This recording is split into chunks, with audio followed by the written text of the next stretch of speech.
What's going on, y'all? It's your boy Mike Ryder, Mr. Accountability, the man behind the microphone, and you are tuned in to another edition of Mike Ryder Talks. I got a special guest in the house with me tonight, but before I get into the guest, let me get him a proper intro. It's October, Breast Cancer Awareness Month. All of us, and I mean all of us, know someone who has been affected by breast cancer. This is one of the most notorious diseases known to man. And it is the month that we honor the victims, the survivors, the warriors to bring awareness to this disease. And my guest tonight is a survivor of breast cancer. She had a very severe form of breast cancer. This lady is known, man, when I tell you, she is a talk show host. She is an author of more than 40 books. She is a life coach, a business coach, empowerment speaker, someone who is a cancer survivor. We talking about somebody who just kicked cancer's butt. And she's going to join us tonight to talk about it. And without further ado, Dr. Jacquie, if you would, unmute your mic, turn your camera back on, and let's get it. Good evening. Good evening. How you doing? I am doing fine. How are you? Man, I'm blessed. No complaints. You know how that goes. Yeah. For the people who may not know who you are, the people in the audience, give a brief description of yourself. Okay, good evening, everyone. I am Dr. Jacquie Hadnot, and I am an author, teacher, psalmist, visionary, entrepreneur, philanthropist, and I am a woman of God who deeply and passionately loves the Lord. I'm a breast cancer survivor, thriver, and my life was changed because of going through the journey of breast cancer. And I'm glad you decided to come on to talk about that journey. Let's start from the beginning, if we would. What happened, Dr. Jacquie? Wow. In June of 2019, I went for a routine exam. And they came back and said, we don't like what we see. And so they ran another batch of exams. And they said, we really don't like what we see. So they ran another batch. And they said, well, now we really don't like what we see. So we want to give you a biopsy. And so they ran all those tests and said, come back in a week and we're going to tell you, but we do believe you have breast cancer. And I said, oh no, that devil is a liar. There's no breast cancer there. I don't believe it. And so I went back the next week and said, it's confirmed you have breast cancer. We've got to take you through some additional tests to determine what stage and grade your cancer is. Or that cancer, I have to stop saying your cancer, that cancer is. So I went back and had all the tests run. It came back stage 3, metastatic breast cancer, lymph node cancer, HER2 positive cancer, which is a very aggressive form of breast cancer. So they, Now, go ahead. hold on. I'm going to stop you right there. And excuse me because I shouldn't butt in. Yes, you But should. let's start with those big words. Okay, Let's break those down. Stage 3. stage 3, What was the next word? metastatic breast What does cancer. that mean? That means that the breast cancer had gone from the breast to other parts of my body. That's what that means. It had moved or grown or whichever word you want to call it. But yeah, stage 3, it had moved to lymph nodes in my left arm. And so I had stage 3 grade B lymph node cancer. And then on top of all of that, it was HER2 positive, which is a very aggressive form of cancer that can spread rapidly. Her And too. HER2, HER number 2, HER2 positive. There's a HER2 negative and there's a HER2 positive. HER2 negative is good. HER2 positive is bad. So you had a very severe, aggressive form of cancer. Yes, Y'all caught it at stage 3. yes. What And happened when next? I went to the oncologist, and as my husband and I were sitting there, he said, and he laid it all out on the table. He said, we called in a group of oncologists because your cancer is severe. He said, I'm not going to joke around with you. It's severe. And he said, we really didn't know how to treat it. I said, really? And I'm sitting there, my husband's sitting there, we're just kind of looking at him and kind of numb. And I recorded the whole session because I wanted to go back and hear everything in case I blacked out in the middle of all of it. And so he said, yeah, it's very aggressive and we're going to have to start, and we're going to have to start now. We don't have any time to wait. He said, we believe that it's spread to other parts of your body because of its aggressiveness and where it's spread to so far. So we won't be surprised if it has already spread to other parts of your body, like your livers and your kidneys, et cetera, et cetera. That's what he said. Dang. That's what he said. So we Okay, just kept so looking at him. yeah, because I'm devastated now just listening to it. Try being This me. too, I couldn't do it. Yeah, I couldn't even do it.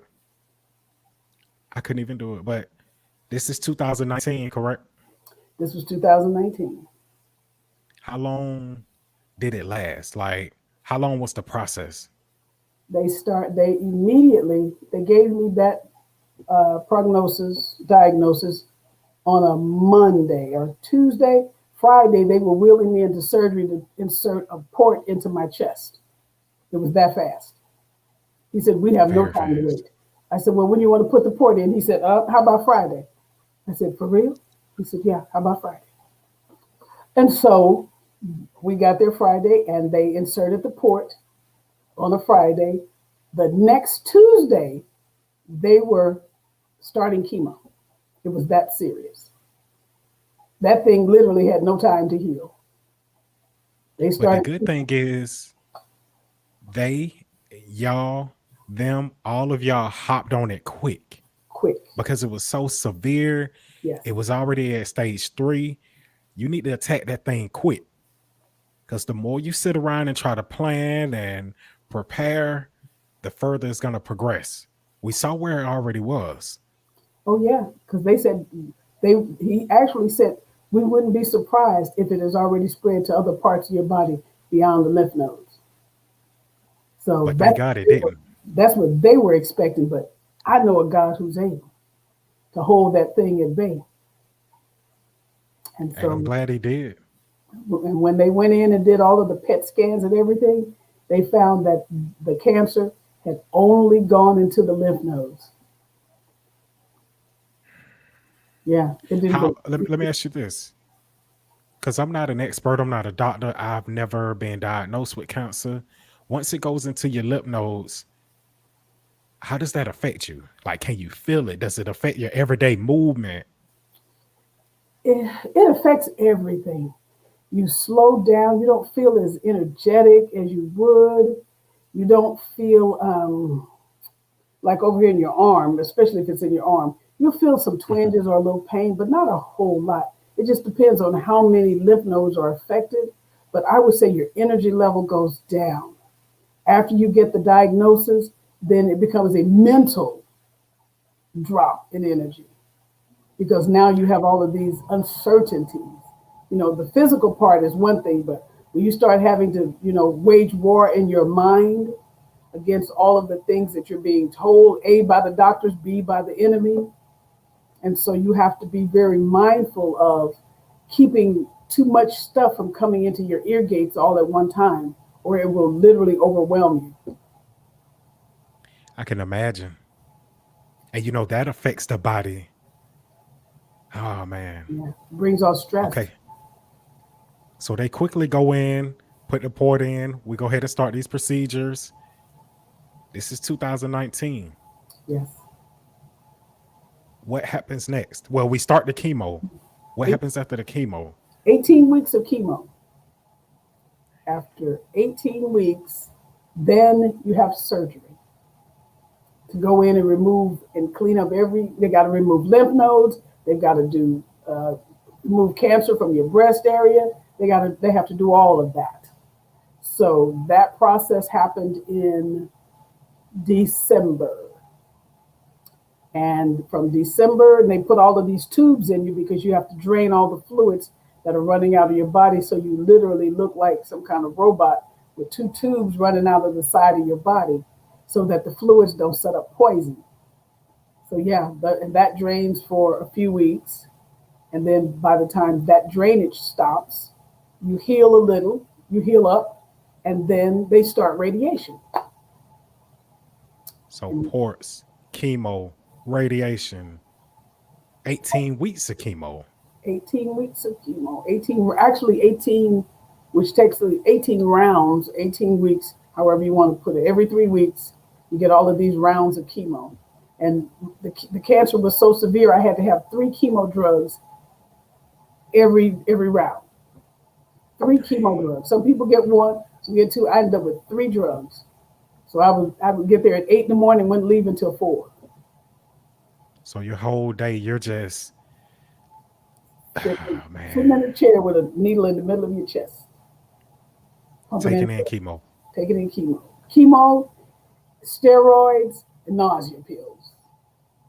because it's gonna make you nauseous. Oh yeah,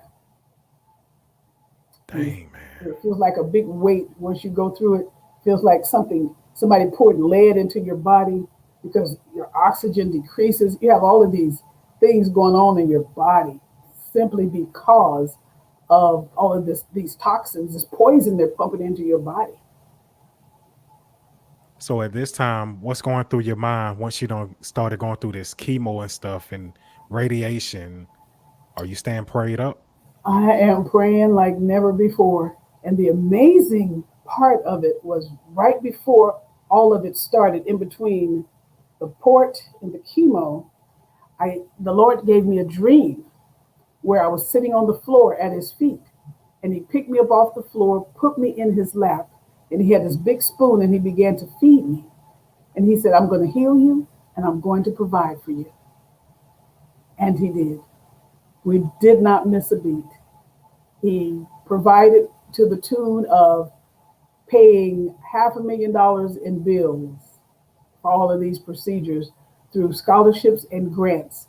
And people don't know that there are grants out there that will cover. I had a grant from a company called Genetech, and they gave me $120,000 in grants just for the A HER2 blessing. positive part.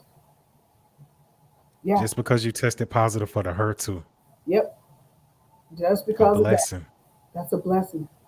Because they tell you when you go into that financial department, they said some people's bills can go as high as $500,000. He said some people go bankrupt behind cancer. Mike, we never missed a beat.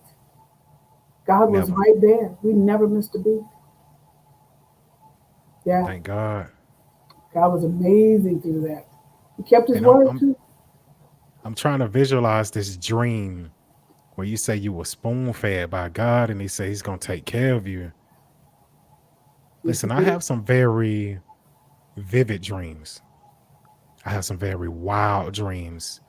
I've never had anything like that. And of course I've never went through anything like that. And he brought you through. He brought me through. And my prayer life increased. I kept joy through it all, even when the chemo was so severe to my body, so brutal that my husband said, you need a walker. And me with I don't need a walker. No, I don't need a walker. He went and bought me a walker, brought it back.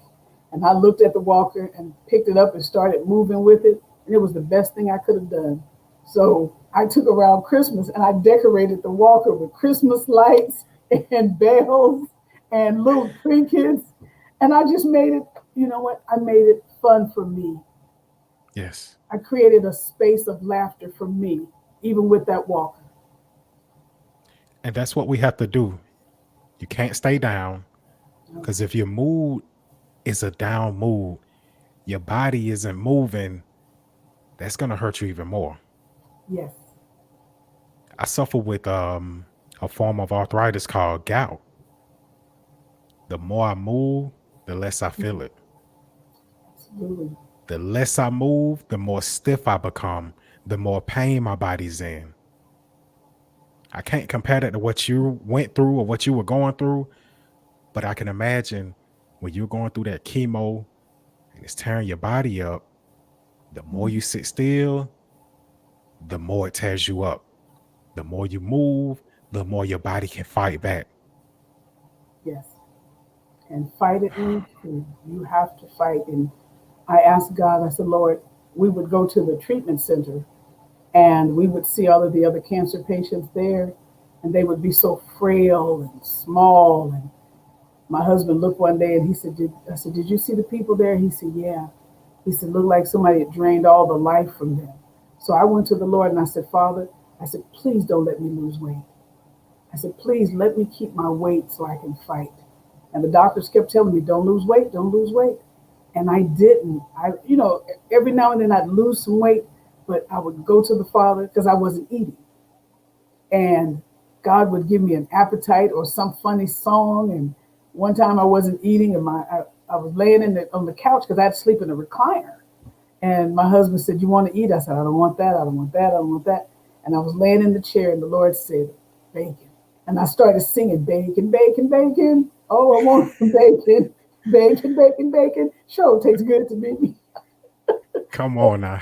And we burst out laughing. And my husband fixed me bacon, and I ate bacon that day, all day. And honestly, it's been 2 years, and I haven't eaten any bacon since. Good, good, because you I, sure don't need it. I sure don't eat. But No. it was the mental thing, though, Yes, it had the to be mental something. aspect. Yeah, you have to find something that will ignite your taste buds because everything literally tastes like metal. Oh, man. Yeah, it tastes like metal. They tell you in the courses, get rid of your metal spoons and forks and things because it just makes it worse, and just use plastic utensils. And that's what I did. So Everything. it tears up your taste buds? Yeah, Jack, it'll jack up and your sense of smell is heightened. Woo! I had a thing with trash cans. Oh, Lord. Oh yeah. I woke up one morning, Mike, screaming about the trash cans. I could smell them. And I was running through the house grabbing the trash cans. My husband said, "What's wrong?" I said, "Don't you smell all this trash in the house? It's trash cans." So I grabbed all the trash cans. I put them in the dishwasher, put some bleach in them. And the big ones I put outside on the back porch because I couldn't stand the smell of the trash cans. It was horrible. But it was all Ooh, up here and in here. all of. Yeah. Ooh, nasty. So I want to ask you this real quick. This is not part of the story. Just give me your numbers. Hmm. What percent would you think is mental, and what percent would you think is actual physical? The battle. The battle for me, it became less mental when I kept my mind busy. So physical was 70, mental was 30, So 70-30. 70, 30. 70 on the physical side because of the and I say 70 because during radiation, they had the machine up too high because for some reason they think people of color, our skin can handle a lot of stuff, and they burned all my skin off. Oh man. Yes. And so that's why I say 70, because when all my skin burned off, they had to stop all my treatments because I had no skin. It was nothing. They literally burned me to the white meat. Are you serious, Jackie? Serious. And I was holding my skin in my hand and I was looking at it, and God turned off the receptors in my brain to pain because my husband is standing here screaming at the top of his lungs and crying. And I'm sitting here looking, saying, "What is that? I don't know what that is. What is that brown stuff? I don't understand." And he's literally screaming, "Oh God, your skin, it fell off, your skin." And he's screaming, and I can't hear him, and I can't feel the pain. And all of my receptors in my brain have shut down. And finally, I heard, it's your skin. I looked at it, I recognized, I looked over, I could see a glimpse of it, and I just started crying because, and I went to them, and the doctor looked at my skin, and she turned white as a sheet. But she couldn't Now, say anything because it was their fault. of course, she couldn't say anything. Of And course, she all couldn't. she couldn't. Here's my thing. For some reason, and this is no offense, white, Caucasian doctors think we're invincible. For some reason, they think we don't feel pain. Let me be the first to tell y'all, if any of y'all see this video, we feel pain Yeah, the same way you do. that's right. And they do it a lot to our women. You know, while y'all are giving birth, like you said, when you're going through your treatment, it's like, man, we're Yeah, not test subjects. no, We're not crash dummies. We're humans just like you guys are. We feel pain. There's no reason why you should turn the machine up higher than what it should be and you burn someone's flesh off. That's uncalled for. off, off. And you're sitting there with your skin in your hand. Mm-hmm. And can't feel the pain. God turned off all the receptors in my brain, and I did not feel the pain. So they But see, said, that was a blessing. yeah, that was God, because they kept telling me I should be in pain, and what was I taking for the pain? I said, I'm not taking anything, and I didn't take any. They gave me those codones, and I refused to take them because you're not going to get me addicted because of your foolish mistake. And So that's all they're going to do. that's all they did. So they sent me to burn treatment, and they showed me how to clean it and wrap it, and showed my husband and my daughter how to, take care of it, because it was all open. It could have got infected. But they had to stop all treatments because I was jacked up. They jacked me up. You already fighting cancer, a severe form of cancer, cancer that had spread. You got chemo going on. We know what that does. And now y'all gonna jack me up even more? Yeah, they jacked me up. Yeah, yeah, It's a blessing that you're alive and well. You're here to tell your story. I see you smiling, you laugh. I see you on the Clubhouse app. That's why I met you. yeah. And you always have great stories. You're very inspirational. You're just a motivation to so many people. I thank you. Thank you. Let's move past the radiation. Okay. How long did you fight? How long was your battle with cancer? Total fight because of the burns, a good year and a half just to heal. A good year and a half because the burns set me back. And because the burns set me back, they had to pick up where they left off. So it took me a good year and a half and then another 6 months just to get all of the drugs and the chemicals and stuff out of my body. So I gave myself a good year and a half, good 2 years to really get back to me. Hey, you said this was 2019, so Yeah. you're really just now getting all the way back this year. Yeah, I would say, well, this is 2019. June of 2020, fall of 2020, I was really good. I was really, Okay. really good. Yeah. So let's just say a year and a half, Okay. which is So last summer, remarkable. you said which is who? Remarkable Yes. for the place where I was. Because some people, it's a battle that either A, they don't win, or it takes a lot longer. Yes. A year and a half, that's great. Yeah. Year and a half. Very good. So I fought and I stood on the promise that God made me that He was going to heal me. All you can do is stand on the promise. So since then, you're healed. No positives. Nope. What have you been doing with yourself, like post cancer? What have you been doing out here, man? Everything that God told me to do. Everything that He told me to do. I started walking again. So now I'm up to walking a mile. My goal is to get back up to my 5 miles that I had before. I've lost 19 pounds because I don't have any steroids, painkillers, chemo, or none of that other foolishness that they pumped into me. So I was able to drop because, steroids. They blow you up. Yeah, they gave me steroids for, I think I went through steroids 26 weeks.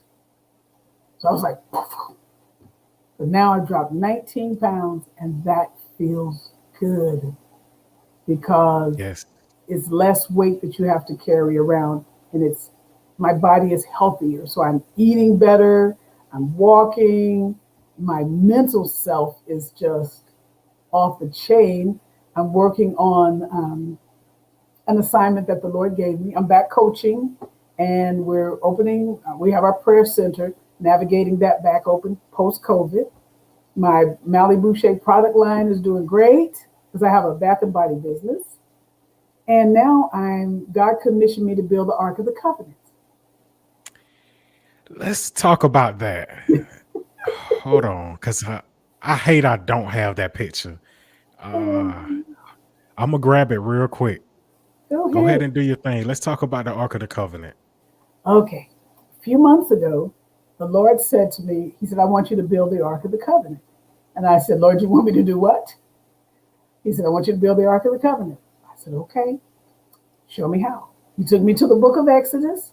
I studied what Moses did down to the feet. I took the cubit system and converted it to feet and inches.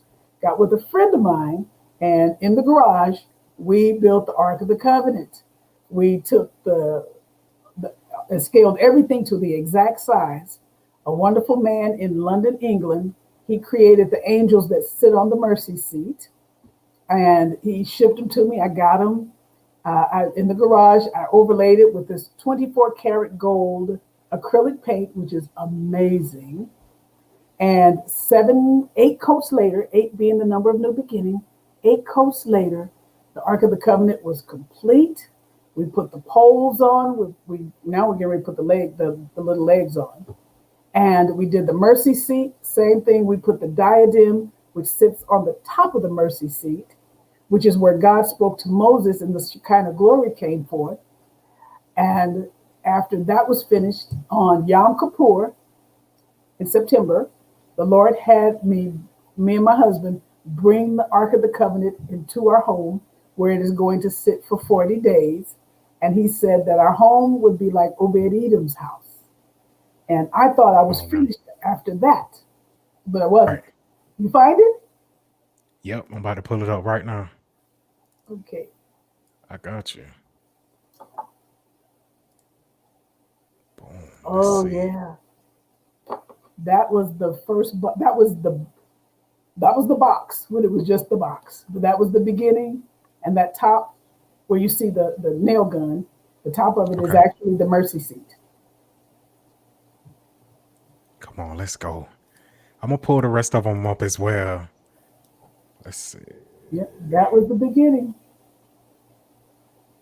Didn't, Oh, didn't look like much there, did it? not much at all. Yeah. That is the table of showbread. And that was an old table I found at a garage sale. Cleaned it up, overlaid it with 24 karat gold acrylic paint, and that's what you see there. Did that in the That's what's garage up. too. Just you and your girlfriend. By then it was just me. Yeah, don't quit on you. Well, she did the part with helping me with the Ark of the Covenant, and the rest was on me. And that is the 7 candlesticks that represents the 7 churches. I Hmm. took a pedestal that I found at Hobby Lobby, overlaid it in gold, and got the 7 candlesticks, the menorah, to represent the 7 candlesticks or the light, the church.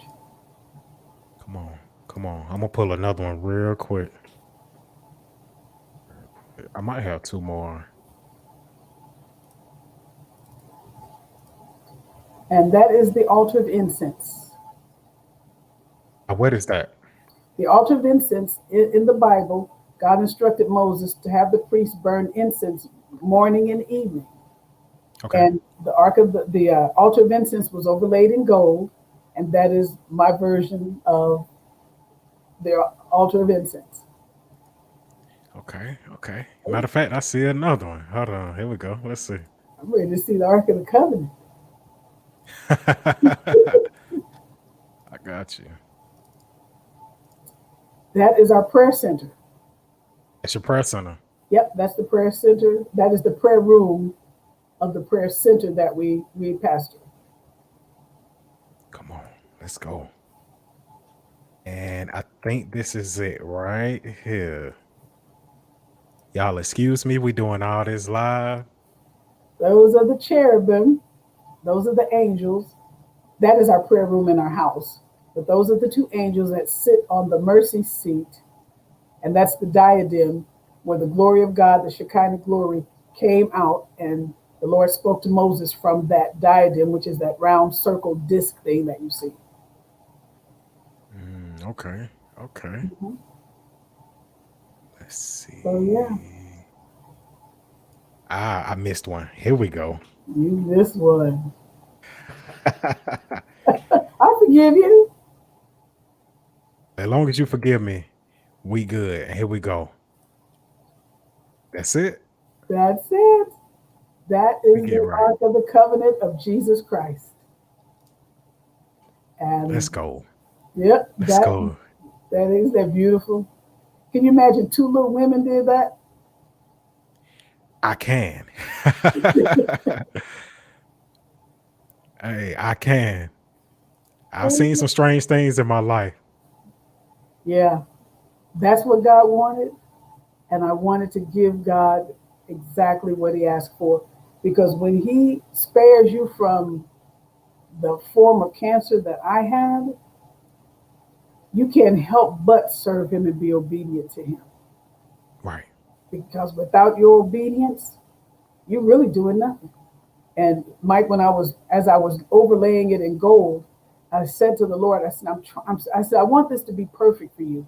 I'm trying to get this perfect. I said, you know, I'm not a painter, but I'm trying to be perfect with this. He said, daughter, he said, my people need to understand that I'm not looking for perfection. Mhm. I'm looking for obedience. And I said, well, I got that. I can do that. We can do that. We can do That's that. nothing. I may not be able to do perfection, but I can do obedience. And Come so on now. I finished everything that you've shown the audience. Mhm. I put my hands to it and I said, God, I didn't script on money. God put everything that was needed was there because I didn't want to give God anything. Like David said, I will not give God anything that cost me nothing. I wanted the best paint. I wanted the best brushes. I wanted the best of everything. I wanted God to have the absolute best. Come on. Amen. Obedience is key. It is. And to see for you to go from here, Hmm. let's make that bigger, to here. How Yeah. long did it take you to do that? We started in July, August, and it was done July, and it was done by September. And Amazing. it's heavy. It's about 50 feet, 50 inches in length, 31 inches in width, 31 in height. And it's Come on, overlaid in man. the gold inside and out. Come on, man. Yeah. I want to give you some accolades real quick. You've authored over 40 books. Yes, sir. You are a radio host.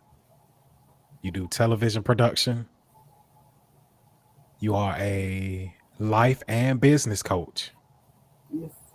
empowerment speaker, creator of the Ark of the Covenant Of Jesus Christ.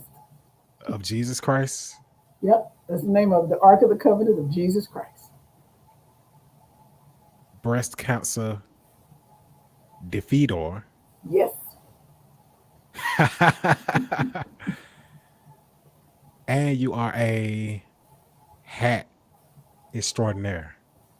absolutely. Now there, you like your fedoras, Yes, I your do. stylish hats, but there's a story behind this hat, correct? Correct. You mind getting into it? I'll get into it. One of my good friends, we went through cancer at the same time. The difference was I survived and she went home to be with the Lord. She had at the time two forms of cancer, and her name is Angela Jones. They they cured one cancer, but they missed the other cancer, and for a year it grew and festered in her body. And by the time they found it, she had less than a year to live. So she Oh so she called me to her house. We called, we cried, we talked, we laughed, and we pressed through it together. And she came and she said, "I want you to." She gave me a whole room full of clothes because she had a boutique. I had so many clothes, my husband had to go buy another rack. But she said, "I want you to have this hat and that brooch that I'm wearing." She said, "This is my favorite hat and my favorite brooch, and I don't want anybody else to have it but you." I said, "But I believe you." I said, "You're going to make it." She said, "I tell you what, if I make it through this, I'm coming to get my hat." I said, "Okay." So when I took that picture, we were on our way to her homegoing service, and I wore that hat and the brooch and the suit that I'm wearing in honor of her. come on now.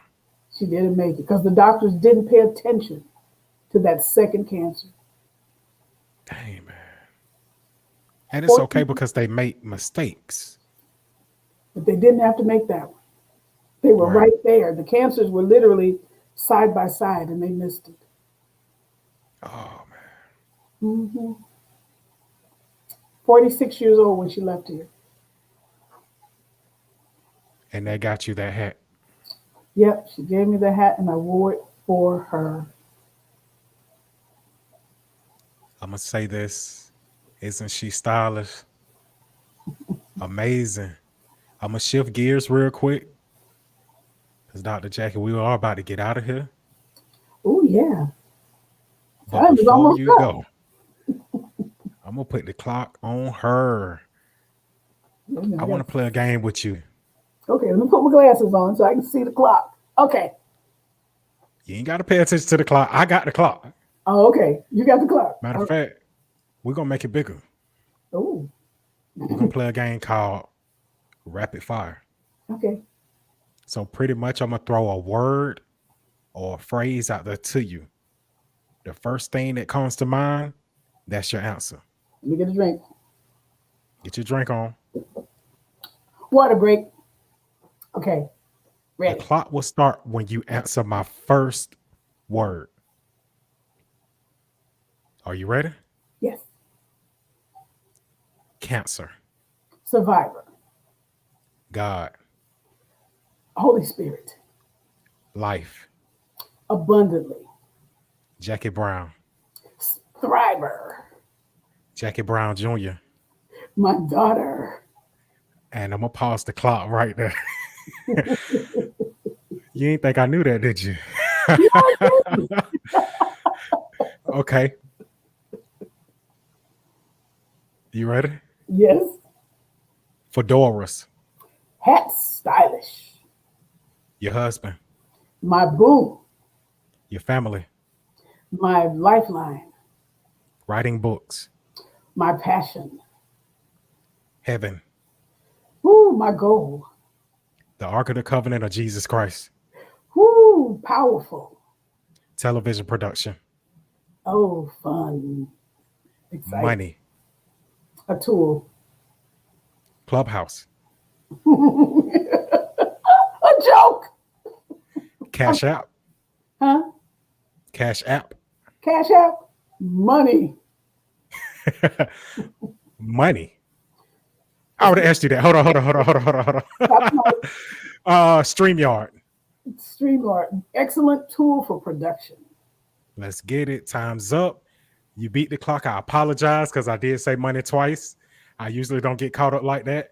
However, you killed it flawlessly. Come on, man. Y'all give her a round of applause. If this was Clubhouse, they'll be clapping their mics for you. I Go just ahead, my Jackie. bow. I just take my bow right now. Take it. And I'm giving you your flowers. Thank you very much. I thank you for coming on the platform. Is Thank there you. anything you want to leave the audience with? Absolutely. Okay. I would like to leave them with this. You know, no matter what you go through in life, it's about your mindset. Whether you're going through cancer, diabetes, it doesn't matter whether you're going through emotional problems. The closer you stay to the Lord, the closer He will be to you. And He will bring you through all of your troubles. He will bring you through the worst places in your life, and He will bring you out with a victorious testimony, like me, and He will get the glory over your life. So no matter what you're going through, hold on, be steadfast, unmovable, and unshakable, and always abound in the love of the Lord. That's what I would say to you. Thank you. Dr. Jackie, I appreciate you for coming on the platform. Thank you. It was an honor. It was my pleasure to have you on. Your story is very, very empowering. Continue to do what you do out here, uplifting, inspiring, and just pouring into others. I'm going to thank you again. Thank you. I'm going to go ahead and close this thing down. This has been a great edition of Mike Ryder Talks. You know who I am. I'm the man behind the microphone. I'm Mr. Accountability. I'm going to do this like I do it every time out. You see the ticker on the bottom of your screen? Until we meet again, be blessed. I love y'all. I'm out.